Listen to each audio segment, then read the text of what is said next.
আসসালামু আলাইকুম। আজকে আমরা প্রেজেন্ট পার্টিসিপলের ব্যবহার শিখব। সাধারণত আমরা নিত্যদিনে বিভিন্ন কথা বলার ক্ষেত্রে আমরা প্রেজেন্ট পার্টিসিপল মাধ্যমে আমরা বলতে পারি প্রেজেন্ট পার্টিসিপল ব্যবহার করে।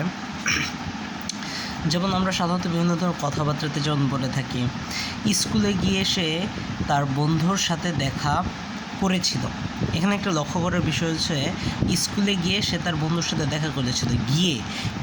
গিয়ে মানে হচ্ছে গোয়িং। প্রথম যে ভার্বটা থাকবে তার সাথে আমরা আইএনজি যোগ করব। গোয়িং টু স্কুল, তারপরে কোমা, হি মিট হিজ ফ্রেন্ড। তারপর আমরা আবার দেখতে চাই, ইহা বলে সে স্থানটি ত্যাগ করলো। বলে একটা ভার্ব, প্রথম ভার্বের সাথে আমি সেইং আইএনজি যোগ করব। সেইং দিস এখানে একটা কমা হবে, এখানে একটা কমা হবে। Saying this he leave the spot. আবার বলি, বাঘ দেখে বৃদ্ধ মহিলাটি ভীত হয়ে পড়েছিল। প্রথমে দেখে এখানে ভার্বটি প্রথম এখানে ভার্বটি দেখে, তাই এখানে আমরা সিং ইউজ করব। Singh a tiger, the old woman goat frightened.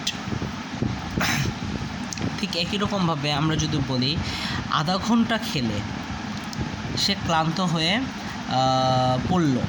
Playing, প্রথম ভার্বটা এখানে খেলা আছে, দ্যাটস ওয়াই প্রথম ভার্বের সেটা আমরা আইএনজি যোগ করব। Playing for half an hour he got tired. লক্ষ্য করার বিষয় হচ্ছে যে আমরা সাধারণত এইসব সেন্টেন্সের টেন্স চিহ্নিত করব কমার পরে যে সেন্টেন্সটি থাকবে সেই সেন্টেন্সটি কোন টেন্সে আছে। যেমন এখানে এটা পাস্ট ইনডিফিনিট আছে, সো এই সেন্টেন্সটা পাস্ট ইনডিফিনিট।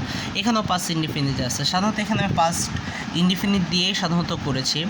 এখানে অন্য টেন্সও থাকতে পারতো, কোনো সমস্যা নেই। সো কমার পরে যে টেন্সটি থাকবে সেটি অনুসারে বাক্যের টেন্সটি নির্ধারিত হবে। Thank you for watching my video. আসসালামু আলাইকুম।